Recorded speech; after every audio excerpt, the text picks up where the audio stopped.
Good evening and welcome to KTN Prime on the 16th day of April 2019. My name is James Knox. I'm Nida Gutu. Let's take a look at some of the top stories that we're covering for you tonight. And the Supreme Court has released the reasons that informed the verdict delivered on 30th March on the presidential election petition. In a 115-page document, the judges extensively explained the arguments and counter-arguments from both sides, plus what they considered in making their ruling. Sophia Wanuna now joins us from our newsroom. Sophia, what informed this decision? Good evening, Linda. Smart indeed today, after 16 days, when the Supreme Court judges on the 30th of March released the verdict. Today, then, they gave the reasons that informed that verdict. Of course, they showed up in the Supreme Court a few minutes past 10 a.m. It was widely expected that perhaps the judgment would be read out, or at least the highlights of that judgment. But that did not happen. They came into the courtroom, they appended their signature on the 115-page judgment, and of course the ruling, or rather the judgment as well, was certified by the Supreme Court registrar as well, making it an official Supreme Court judgment. And I went through that judgment, and this is some of the things I picked out on what it highlights, of course, away from what we already know the court had ruled on the 30th of March. Let's take a listen. In determining the consolidated presidential election petition, the Supreme Court judges said that the Constitution guided their decision. In a 115-page judgment, the judges explained reasons for the verdicts given on the 4 key issues before them. The 6 judges, in explaining their guiding principle, said that the petitioners had the initial burden of proof on the allegations before the court. However, they did not execute that burden as to persuade the judges to grant them their prayers. The Supreme Court has original and exclusive jurisdiction in a presidential election. This was not an issue of contention in the hearings. But in the ruling, the judges highlighted that its jurisdiction is limited in extent, saying that it can only make inquiry into the relevant legal, factual and evidentiary questions in the presidential petition, and would not adjudicate on issues raised by petitioners but fall in the jurisdiction of other lower courts. The Mutunga-led court also cited time as another limitation, which informed their move to disallow 3 applications during the pre-hearing conference, maintaining the importance to adhere to outlined constitutional timelines. On the issue of technology in the electoral process, the court was of the opinion that upon failure of the electronic machinery during the election, the IEBC had no option but to revert to the manual system. However, the court said that different reasons explaining the failure of the electronic voter identification devices and results transmission system, according to a statement by IEBC's ICT manager Dismas Ongondi, mainly arose from the misunderstandings and squabbles among IEBC members during the procurement process. Squabbles which occasioned the failure to assess the integrity of the technologies in good time. The judges say it is likely that the acquisition process was marked by competing interests involving impropriety or even criminality. The judges recommended the matter be entrusted to the relevant state agency for further investigation and possible prosecution of suspects. They also recommended that the IEBC set up a backup system for the principal voter register, the Green Book. The Supreme Court also laid to rest what kind of a fresh election would be held if a petition challenging the election was successful. As Attorney General Githu Muigai, in his submissions as a friend of the court during the hearings, sought the court's clarification. If the petition is filed by one or more of the presidential candidates in the original election, the fresh election would be a contest between the petitioner or petitioners and the president-elect. But if the successful petition is filed by a person who was not a candidate in the election, then all the presidential candidates in the original election would be eligible to participate. However, no new nominations would be conducted. The judgment will be published by the National Council for Law Reporting and the Judicial Training Institute. Sophia Wanuna, KTN. All right, so there you have it, some of those highlights that will be seen in that 115-page judgment. And the judges also did say that in conclusion, or rather they concluded that in fact the March 4th election was in no way perfect, but that there was no evidence presented to them that proved that there were massive, profound irregularities, and therefore they upheld the election, or rather the announcement of Uhuru Kenyatta as president alongside his deputy Linda. Sophia, of course, they maintained that the March 4th general election was in no way perfect, but did they talk about the electoral process, sort of give recommendations for future elections? It does not give recommendations on future elections, but what it does clearly say, as I read out to one of those recommendations in regard to the procurement of the BVR kits and the other electronic equipment that were used during the election, they said that needs to be looked into. Of course, it's not in their mandate to rule on that. And also really the other processes like the voter registration exercise, one of the things the judgment does highlight, and the judges say that the IEBC needs to clean that out, because they noted that the Green Book, which was the principal entry of the data for the various voters, did not have a backup system. So things like those need to be cleared and ironed out in the next 5 years or so as we head to the next election, Linda. Sophia, many thanks for giving us an insight on that story. Of course, you remember Sophia covered this whole process for us, from the voting to the tallying process and up to the moment where the winner was declared by the Independent Electoral and Boundaries Commission. And of course, that story forms the basis of our big question tonight. Smart. Indeed. And tonight we're asking you a big question. Do you agree with the Supreme Court's reasoning for dismissing Court's petition? Do you agree with the Supreme Court's reasoning for dismissing Court's petition? Send your yes or no responses with brief comments to the number 8040. Linda and I will sample your views during this live newscast and give you that for results at the end of this bulletin. Now, President Uhuru Kenyatta says he will form a lean government that will be anchored on 9 key pillars. Uhuru says he will restructure the government by combining ministries and redefining how they work. Now, key among the pillars in Uhuru's government is transparency. Uhuru says he will strive to have a government that will be open and accountable to people. Uhuru has pledged to Parliament to fight corruption that he says has made Kenya less attractive to investment. In abiding by the Constitution, Uhuru says his government will protect the gains of individual rights and freedoms, including the freedom of the media. And as KTN's Noah Chirana reports, the President has promised Parliament to ensure a speedy legislation to facilitate the implementation of the new Constitution.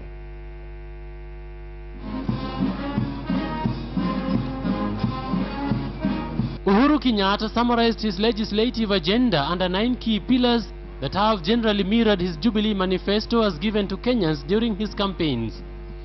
The first key pillar in his plan is the growth of the economy and expansion of room for investment in the country.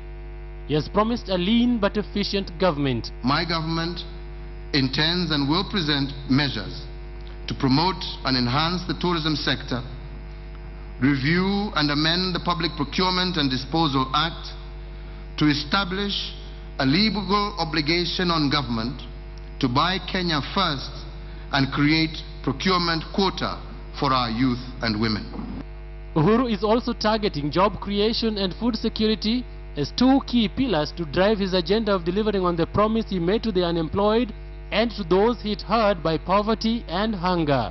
Through improved financing, irrigation, research and development, and the return of extension services, we will enable farmers to move from subsistence to commercial farming. Under the pillar of health and education, he has promised to bring to Parliament bills to improve access to education and primary health care services. Within the next 100 days, with your approval, we would release the money already allocated to stock health centers and dispensaries with drugs and equipment.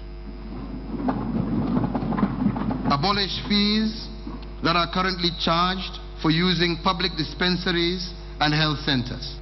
Another pillar is the opening up of access to basic services like water and energy, and now Parliament will be in a position to interrogate his plans to expand power supply and lower cost of electricity. Energy drives the economy, and we will therefore promote investment in new forms of energy generation such as solar, wind, geothermal plants, as well as oil, gas, and coal. His other pillar builds on the completion of Big Vision 2030 projects, most of which rely on infrastructure. We need new mass transport and commuter networks in our cities, and long-distance connections to our regional neighbors, as well as improvement to local roads so that our people can move freely across our nation. A section of members of the 11th Parliament have dismissed Uhuru's legislative agenda as too general. Others have termed it as too ambitious. But the real test of Uhuru's implementation of his plan will be in the specifics of the bills that will be brought to both houses of Parliament by this executive. Noah Otino, KTN at Parliament Buildings in Nairobi.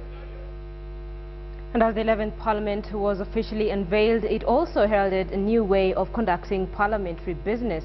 For the first time, the country is having a bicameral parliament. But what distinguishes the National Assembly's legislative role from that of the Senate? Our senior reporter Rita Tinina reports on the shift in the way Parliament conducts legislative business. Changing how it works. The inaugural address to Parliament by President Uhuru Kenyatta provided the first joint sitting of the National Assembly and the Senate. But when the two houses get down to business, they will have distinct roles.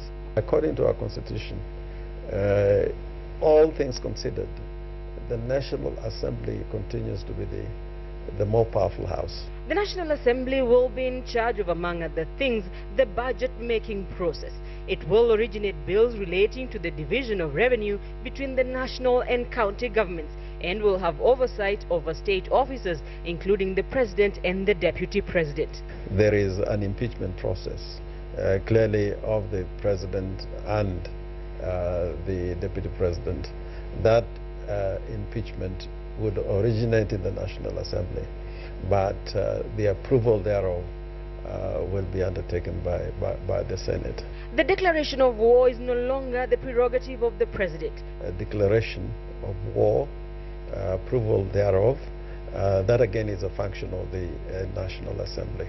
The Senate, on the other hand, will deal with all matters that affect the counties. Its functions is really to protect the county as levels of government, and resources that go to the counties, to act as an oversight over the counties. For any act to become law, it must be passed by both houses. It will be upon the Speaker and Clerk of the originating house to forward a bill to the second house. The law, however, envisages a situation where one house may pass a bill and the second house shoots it down. Then there's a mediation committee which is appointed by both houses. They would normally sit and try and resolve the differences between the two houses. If the mediation committee fails to agree on a version of the bill within 30 days, the bill is defeated. If one house passes a bill and the second passes it with amendments, the bill shall be referred back to the originating house. If a bill is passed by both houses, it shall be forwarded to the President, who has 14 days within which to assent to the bill or refer the bill back to Parliament. Now the President is totally divorced from the two houses or the legislature. After decades of the unicameral system of Parliament, the country will be venturing into uncharted legislative territory with the new bicameral structure that will redefine how Parliament conducts legislative business. Rita Tinina, KTN, Nairobi. All right, so well now we do know that indeed Parliament will be the most powerful house, if you like, but the business has changed because the job will be purely legislative. Let's look at just the balance of power inside Parliament. And yes, this Parliament has 349 members of Parliament, up from the 210 or 12 MPs, if you like, from the previous Parliament, that owing to the new constitution and the demarcation and opening up of other borders and boundaries, if you like. This is how it looks. 213 MPs belong to the Jubilee and the affiliate coalition, that including 3 independents who are allied to them, bringing that total number to 216. On the code bit, we have 132 MPs who belong to that code coalition. There's only 1 independent who is not allied to any of the Jubilee or the Code Coalition. So as it looks now, 213 MPs, 132 on the Code Coalition. That's how Parliament will be conducting its business. Remember, the President Uhuru Kenyatta said that this Parliament is key, and the things that he wants to push, the 9-point agenda, will be driven through Parliament. Those 213 MPs and 3 independents, making 216, will be key for him and his government to push through his manifesto and push through his government's will through the House. That's how it looks. Back to you, Linda. Smart, thank you. Let's keep up with that agenda and look at who has what really in this government. And the leader of majority in Parliament and parliamentary committees are the National Assembly's engine that will drive the legislative agenda. There will be no executive sitting in Parliament to transact government's business. The 11th Parliament has envisaged a clear separation of power between the executive and the legislature. The two parliamentary organs now act as the link between government and Parliament, while the majority leader will table government bills and motions on the floor of the House. And as the KTN Samugina reports, parliamentary committees have also been established, reflecting cabinet dockets that will summon, probe and grill cabinet secretaries and present reports to the plenary for adoption or rejection. The 11th Parliament convened to a packed legislative agenda, but unlike its predecessor, the 11th Parliament has adopted the Westminster approach of separation of powers, where the executive and the legislature are quite independent. There is clear separation of the different arms. The legislation is on their own and the executive not in the House.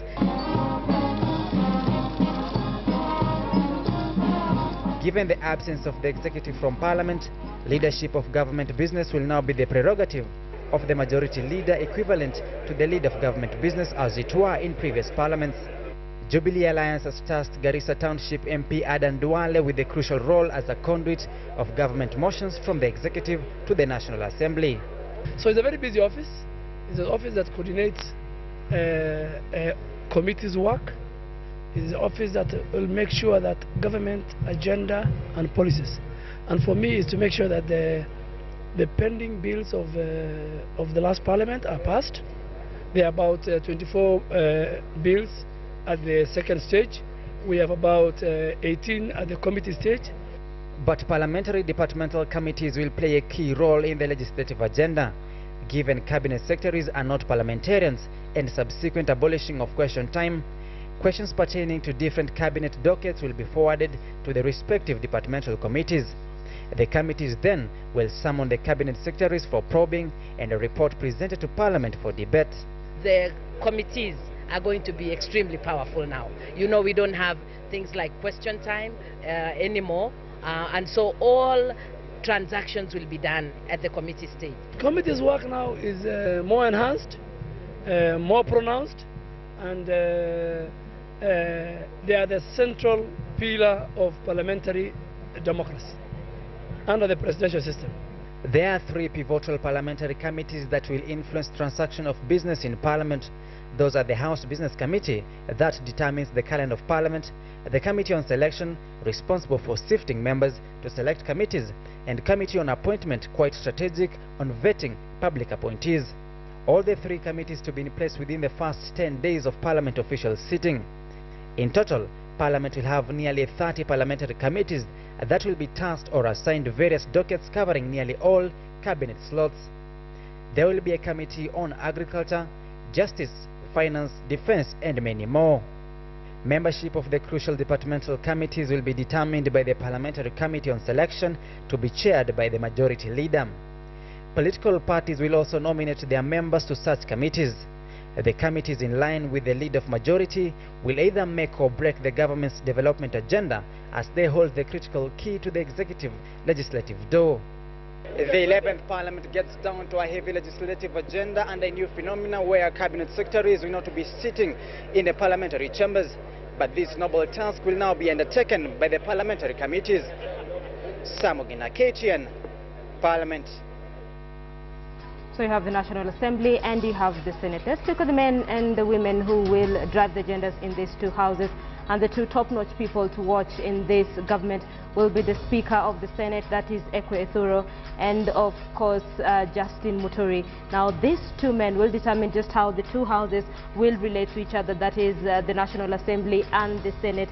And this, of course, as the country embraces the devolved system of government. The two are allied to the Jubilee Alliance, and how they balance party loyalty with parliamentary matters will be of interest to watch. Tharaka Nithi County Senator Kindiki Kithure in the respective houses. Again, as members of the Jubilee Alliance, they will be on the spot on how they balance party and national interest in how they carry out their duties. The next duo of people to watch are the parliamentary and Senate majority whips.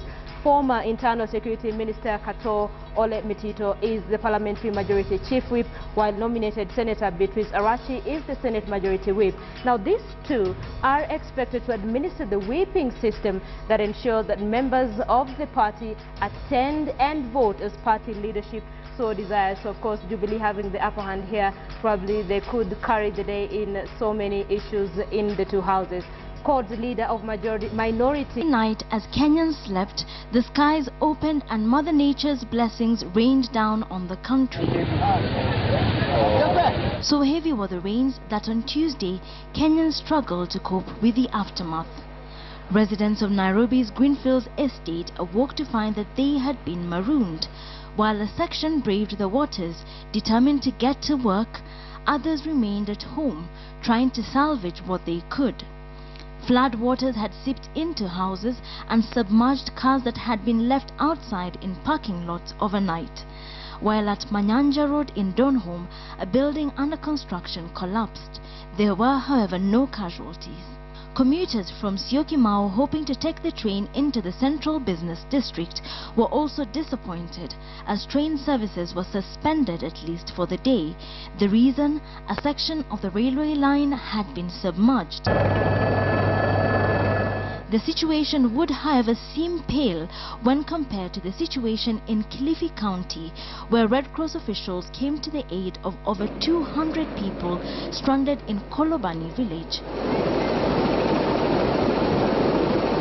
They had been camping on a hill after their homesteads were swept away when River Sabaki burst its banks last week. Those stranded included 150 children between the ages of 1 and 15 years.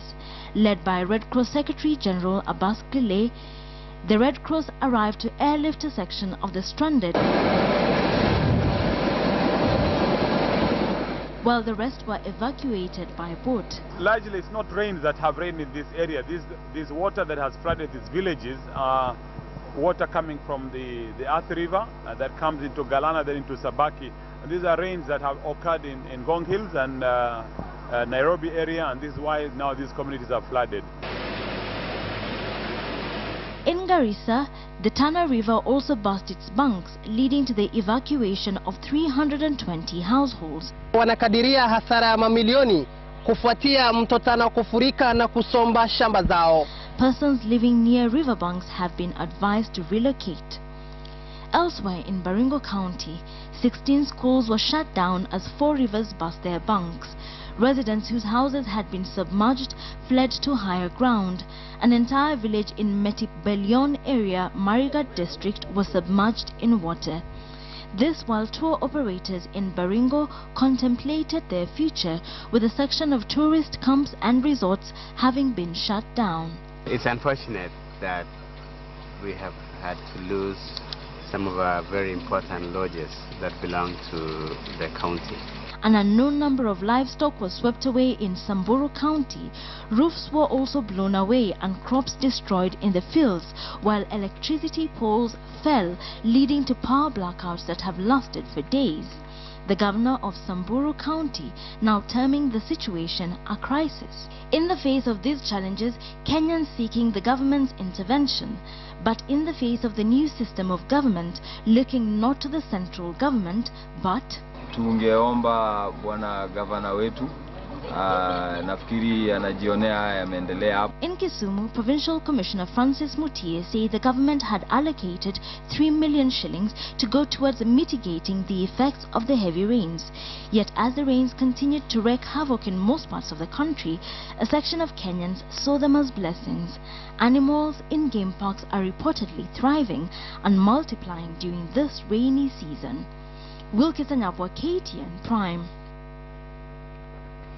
Right now, just a day after the Code Coalition agreed to facilitate Kalonzo Musyoka's comeback to Parliament, leaders allied to the Wiper Democratic Party re-emphasized that the party is ready to do anything possible to have Kalonzo sit in the 11th Parliament. Led by Kitui Senator David Musila, the members said, contrary to reports of a standoff within the party over who is ready to step down, many elected members allied to the party are willing to give up their positions in favor of the former vice president.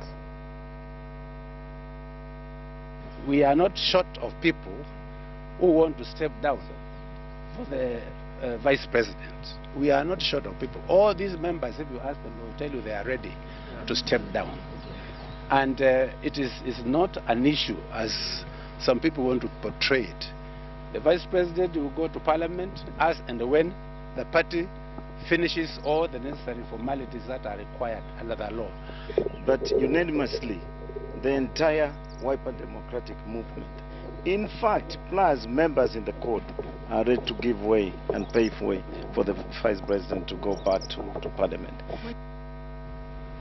All right, and a reminder to big question tonight. We're asking you, do you agree with the Supreme Court's reasons for dismissing Court's petition? Do you agree with the Supreme Court's reasons for dismissing Court's petition?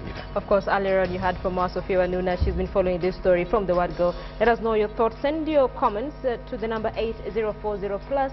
A brief opinion, of course, we will sample those at the tail end of this newscast. Indeed, we do take a short break, but just ahead.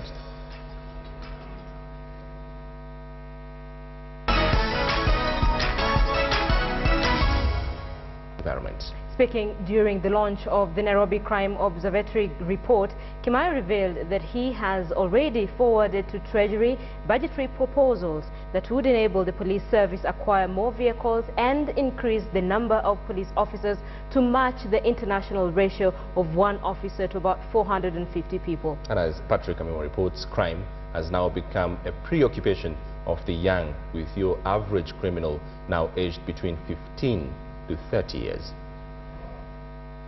And that's already been declared officially launched. Now The top police corps was here to launch Nairobi Regional Annual Crime Observatory report, whose survey was conducted between October 2011 and September 2012. The report notes that the rate of crime in the city rose by 40%, with the number of female offenders also increasing. The common type of crime in Nairobi is theft, which stands at 41.1%. Other prevalent crimes in Nairobi and its environs include burglary, sexual-based offences, carjacking, assaults, drug trafficking and abuse. Age analysis of crime perpetrators shows the youth are running the show, with most criminals in the study aged between 15 to 30 years. The report says youth between the ages of 15 to 20 years mostly engage in petty crimes such as theft and pickpocketing. But as they graduate into the third decade of their lifespan, the youth shift to more complex crimes such as robbery and carjacking. The report notes that most victims of sexual and gender-based crimes do not report such crimes because of various reasons like fear of stigmatization by their communities and/or perpetrators and the need to keep family dignity. According to the report, 35.7% of those interviewed say they had witnessed theft in the last 3 months, relative to 32.2% who witnessed armed robbery over the same period. In order to curb crime, the Inspector General of the National Police Service has already forwarded to Treasury budgetary proposals that will enable the police service acquire more vehicles and increase the number of police officers to match the international ratio of 1 officer to 450 people. And without provisions of resources, it will be futile for us to talk about reforms when there is limited resources that is being provided for by the government. The study reveals a worrying trend of rampant use of illicit arms, homemade guns and/or toy guns in most of the crimes perpetrated. The report identified some areas such as Kiamaiko, Isli, Nigeria in Mathare slums and Grogon B in Kariobangi are some of the areas where acquisition of illegal arms had apparently become easy. Last year, the immediate former Minister for Nairobi Metropolitan launched the installation of CCTV cameras or CCTV surveillance cameras in some parts and portion of the Nairobi city. I'm passionately calling the Nairobi County government to fast-track this project and have it expanded to cover not just the central business district but also the Nairobi environs as it advances further. The challenge now is for the Jubilee government to honor its pledge to create more job opportunities for the youth in order to keep them off crime. Patrick Amimo, KTN, Nairobi. Well, a day after KTN exposed the plight of civil servants who cannot receive medical care, the Kenya Medical Association says civil servants are being denied medical treatment because the monies are being withheld by the Ministry of Public Service and not the National Hospital Insurance Fund. According to Chairman Dr. Eli Nyaim, civil servants have been contributing to the new comprehensive health insurance scheme for close to a year now, until it was arbitrarily stopped in January as the medical facilities have not received remittances from the relevant ministry. Because the civil servant scheme was a particular contract that is signed between this Ministry of State for Public Service and NHIF on behalf of the civil servants. And it is money that is remitted from the Ministry of State for Public Service specifically for that purpose. Okay, there will be some administrative costs that the NHIF will incur. But this money, NHIF is supposed to be basically like a conduit. The money comes in, you've identified these service providers, and you give them capitation based on what has been calculated.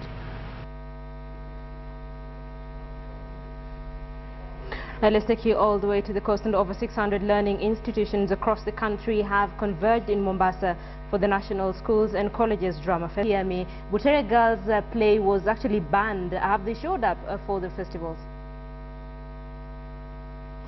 Well, good evening, Linda. A cloud is still hanging over the fate of Butere Girls, whose play Shackles of Doom was actually disqualified from performance at national festivals on the grounds that it undermined the theme for this year's festival, which is performance for national healing and reconciliation. Well, that case was taken to court by one activist, Okia Omtata Okwiti, seeking to compel the organizers to get that play on stage. Well, now today, Justice Majanja has issued orders to the Education PS to appear in court tomorrow to show cause why the play Shackles of Doom was banned. Yet the Constitution guarantees freedom of expression, and only the courts have the power to supervise the enjoyment of fundamental rights and freedoms. Now they expect the PS will appear in court tomorrow to give you a set of the story, and after Justice Majanja has listened to both sides, he is set to make that decision tomorrow. So that is when we will know whether or not Butere Girls will be able to perform. The other respondents in this case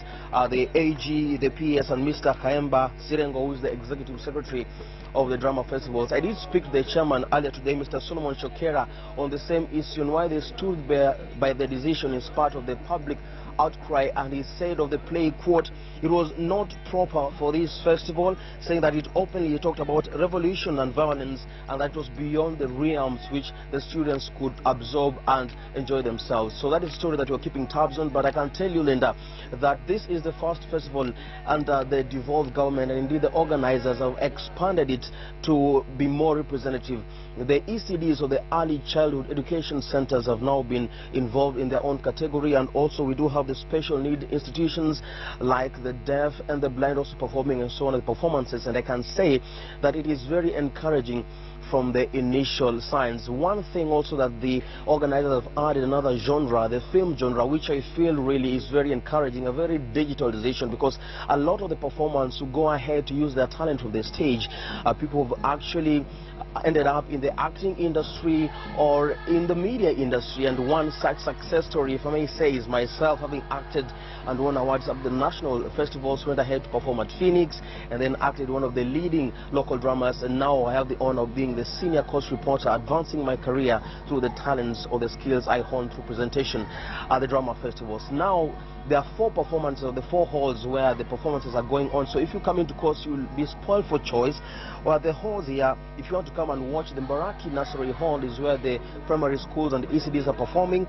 The Aga Khan Hall is the very high schools. If you want to watch the colleges, the TTIs, the TTCs, the universities, you go to the Chandaria Hall. And of course, the films, 125 of them are being presented at the Star of Sea Primary School. So it is a huge showcase. If you do find the time, please come and watch. You'll be informed and entertained. Linda.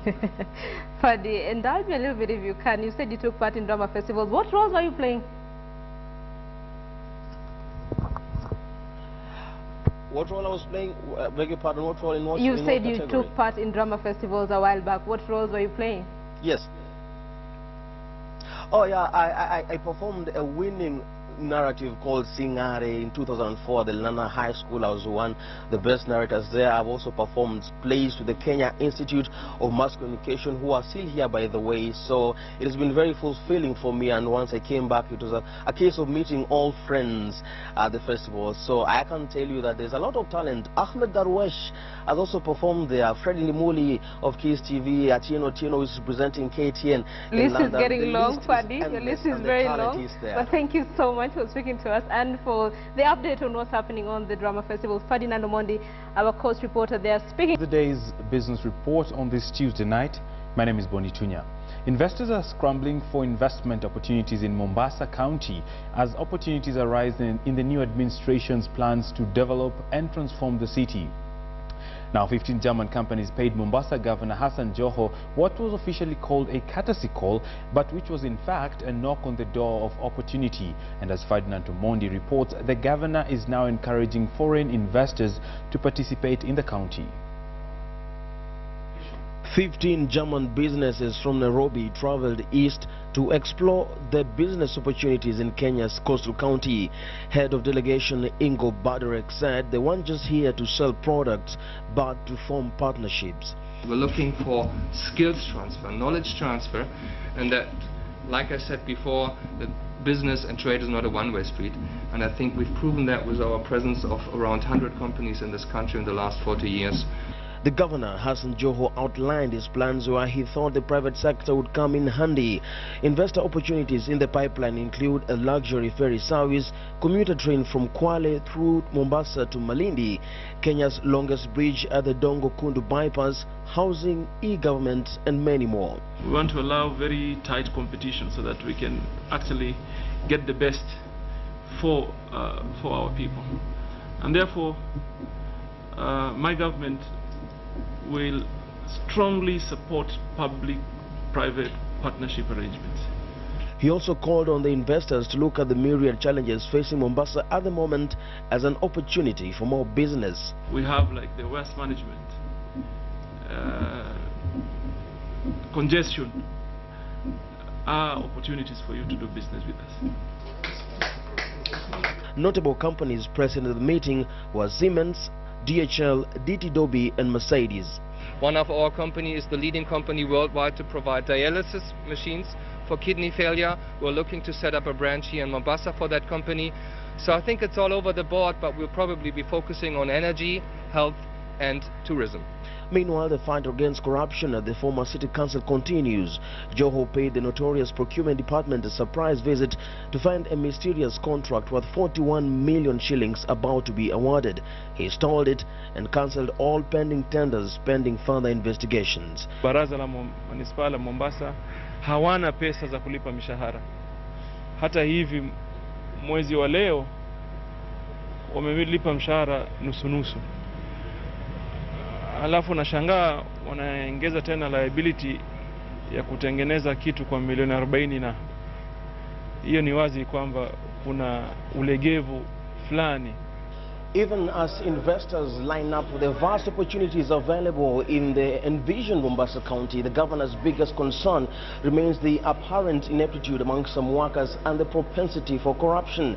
And he's warning that unless they toe the line, yet more heads could roll. Ferdinand Omondi, KTN, Mombasa. It is indeed a good time for investors in the country, as officials from the Institute of Electrical and Electronics Engineering who are in the country on a fact-finding mission as they plan to set up base in the country in a bid to advance technological innovation in the country by providing inspiration to students interested in engineering, computer science and technological careers. Now, the institute is planning to impact the students with the necessary knowledge that will help transform today's power distribution grids to adaptable and robust forms by minimizing wastage of power that is currently witnessed in the country, using its global network of professionals to find and share the best practice in innovation. In our discussions in the last 2 days, we have talked to academics, and we have talked to people in business, and it's clear that education is a main priority of moving forward. We need more students for the workforce, and we need inspired students to become leaders in the industry as they come through the universities. In a quest for relevance by electronics manufacturers in an increasingly competitive market in Kenya, Sony Middle East and African opened 2 new authorized service centers in Nairobi to provide after-sales support to Sony products across the East African region. The authorized service centers will seek to offer after-sales service backup to warranted customers of Sony products. Now, the centers opened up in Kenya will also serve Sony customers in Uganda, Rwanda and Tanzania. This comes on the back of the electronics makers' effort at promoting clean disposal of old electronics in the East African market.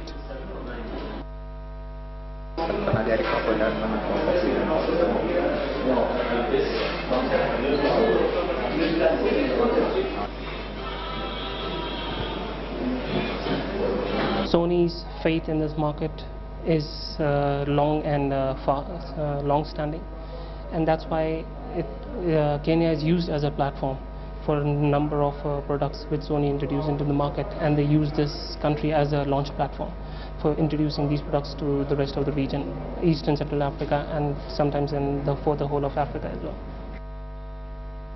Right, and Kenya Railways suspended the Syokimau commuter service momentarily due to raging floods as Microsoft partners to launch a student technology contest. Details to these stories are in our corporate roundup with Adelaide Changole. Kenya Railways suspended the Syokimau service to Nairobi Central Railway Station this morning after the railway line flooded following a heavy downpour overnight.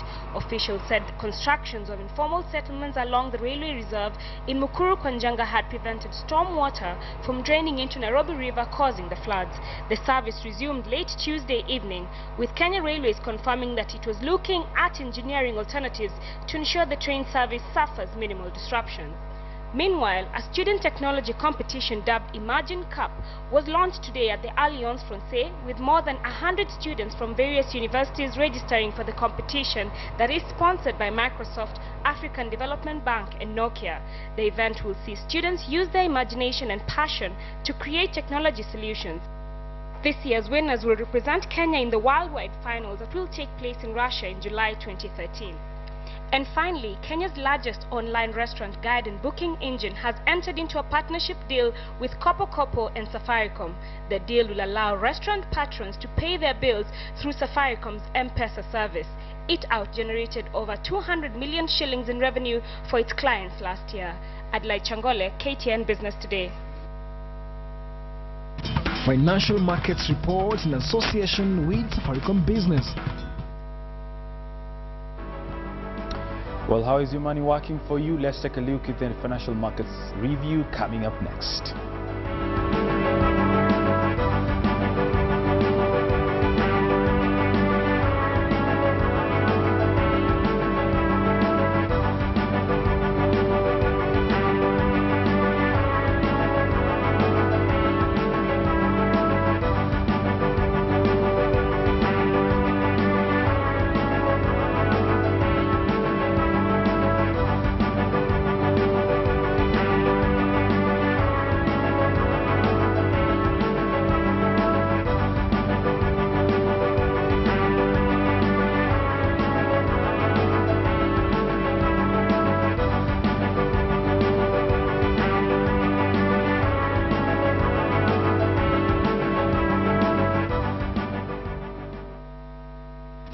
Financial Markets Report in association with Safaricom Business. For all your business communication needs, SMS 0702 000 777.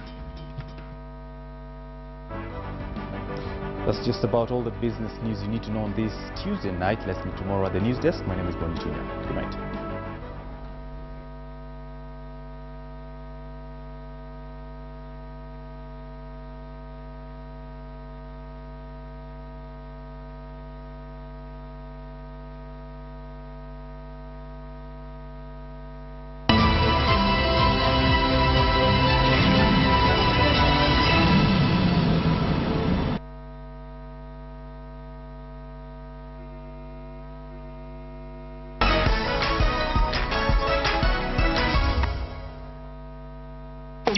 You know what? When we decide to do it, we do it our style.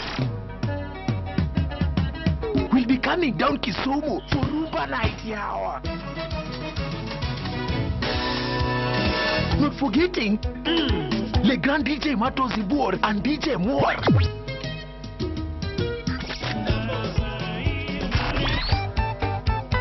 Radio Maisa crew also in the house. It is Rumba Night, courtesy of Radio Maisa Skiza Wone and the Signature Club. Baoba, Bulantulu.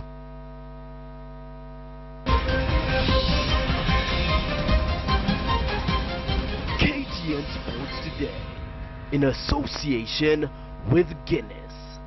He believes a man's name finds its meaning not in what he says, but in what he does. A name that is made of more.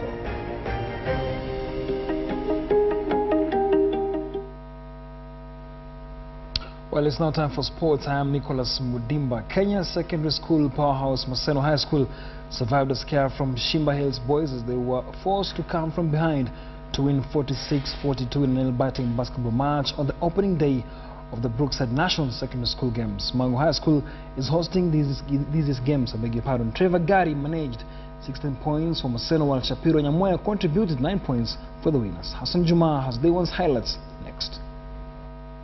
Kenya Secondary School Sports Association Games highlights in association with Brookside Days.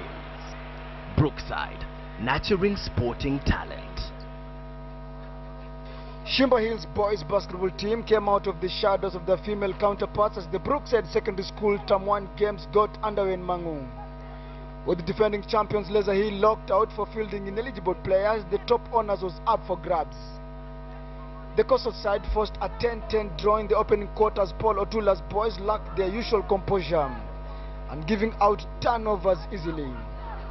Maseno's Trevor Gary was the game changer as he sank 16 points, with the Nyanza side taking the second quarter 10-8. Brian Okari got 12 points in the match that was the main attraction. Shapiro Nyamwe and Gary contributed to Maseno's win in the third quarter, which they won 13-12. The coastal side may have lost at the end of the fourth quarter as they went down 16-9, but they feel they have come out of their cocoon. I think we lost in the last 1 minute because a bit we lost concentration when the key players were fouled out. The first game, as usual, is never easy for both teams, and I have to give a lot of commendation to Shimba Hills. They did their best.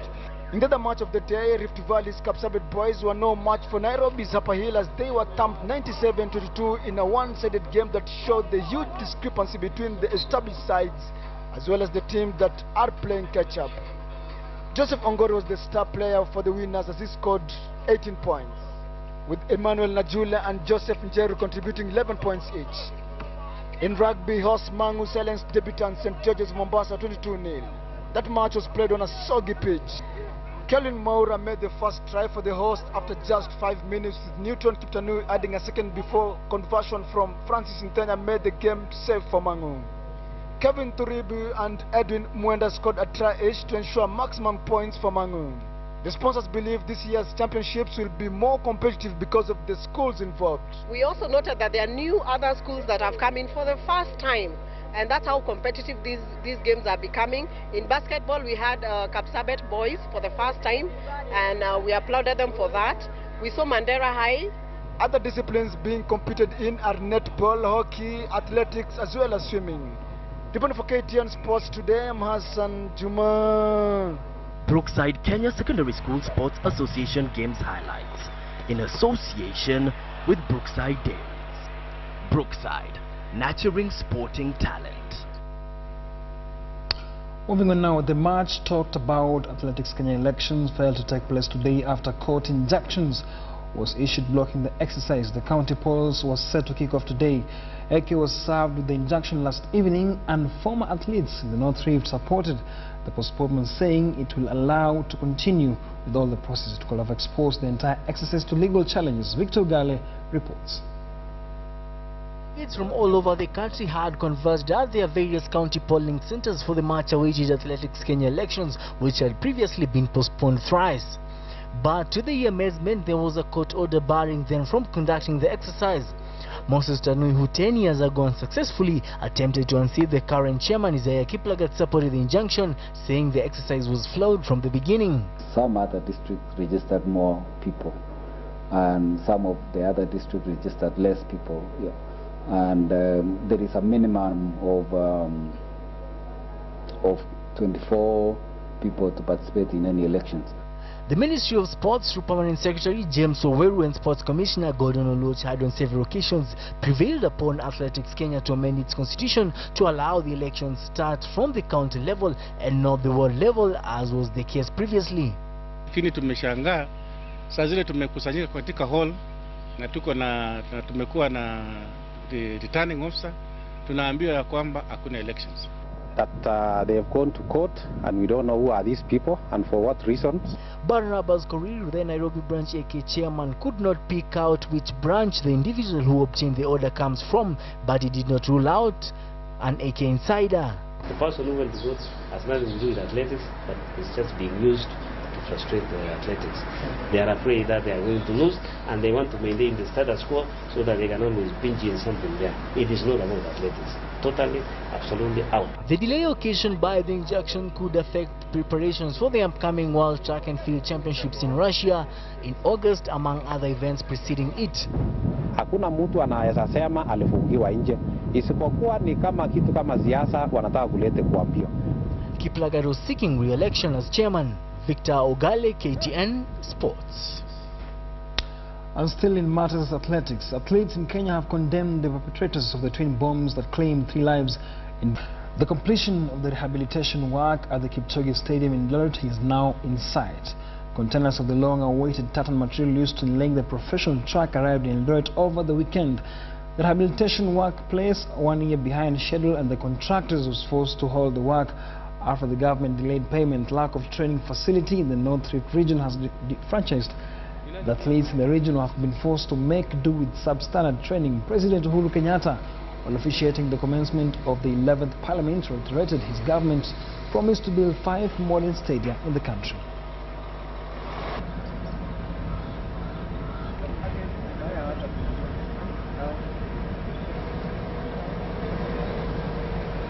My government will foster the sports and entertainment sectors, establishing a national lottery that will support them both.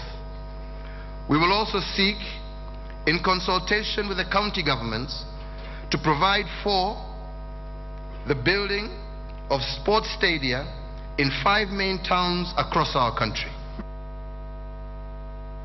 And that's sports. I'm Nicholas Mudimba. Have a good night.